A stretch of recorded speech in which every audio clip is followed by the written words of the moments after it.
इंतखाबी धांधली के खिलाफ तहरीक इंसाफ और जमात इस्लामी के एहतजाज में शिद्दत आ गई है। किमाड़ी DRO ऑफिस में जिसमें जियाले और खिलाड़ी एक दूसरे पर टूट पड़े।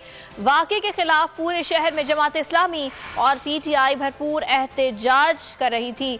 DRO किमाड़ी ऑफिस में झगड़े का मुकदमा अली जैदी और बिलाल गफ्फार समेत दीगर के खिलाफ दर्ज कर लिया गया। बल्दियाती इंतखाबात में धांधली नहीं धांधला हुआ। नताइज पर PTI और पीपल्स पार्टी के कारकुन लड़ पड़े। किमाड़ी DRO ऑफिस मैदान जंग बन गया। PTI और पीपल्स पार्टी के कारकुनान ने एक दूसरे पर डंडे बरसा दिए।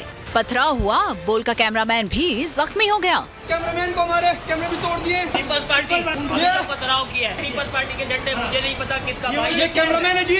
PTI सिंध के सदर अली जैदी भी जख्मी होकर अस्पताल पहुंच गए। उर्दू यूनिवर्सिटी में जमात इस्लामी और पीपल्स पार्टी के कारकुनान का पारा हाई हो गया। एक दूसरे के खिलाफ नारेबाजी की। सिंध हुकूमत और इंतखाबी धांधलियों के खिलाफ एहतजाज पूरे शहर में फैल गया। जमात इस्लामी और तहरीक इंसाफ ने फॉर्म 11 और 12 के मुताबिक नताइज के हक में मुजाहरा किया। गुलशन इकबाल, शाहराह फैसल, कयूमाबाद, चौरंगी पर खिलाड़ियों ने एहतजाज किया। जमात इस्लामी ने मलीर हॉल्ट पर धरना दे दिया। एहतजाज की वजह से शहर कायद में ट्रैफिक का निजाम दरहम बरहम हो गया।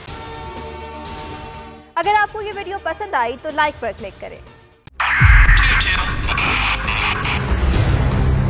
2022 बहुत सारे तोहफे भी देखे गया पाकिस्तान की आवाम को। पाकिस्तान की आवाम को एक तोहफा ये दिया कि आवाम को पता चल गया कि पाकिस्तान का मीडिया क्या है। साल 2022 में सबसे ज्यादा देखे जाने वाला चैनल बोल न्यूज रहा नंबर 1। हमने बहुत सारे शोज और ट्रांसमिशंस की। पूरा साल मुसलसल जदोजहद में निकल गया कि ये वोट ऑफ कॉन्फिडेंस के पीछे कौन लोग थे।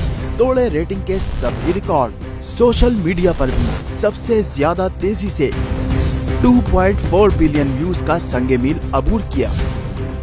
एंकर्स को भी आवाम में सबसे ज्यादा मकबूलियत मिली और सोशल मीडिया पर भी बोल रहा सब पर भारी। सब्सक्राइब करें और बेल दबाएं ताकि कोई खबर रह न जाए।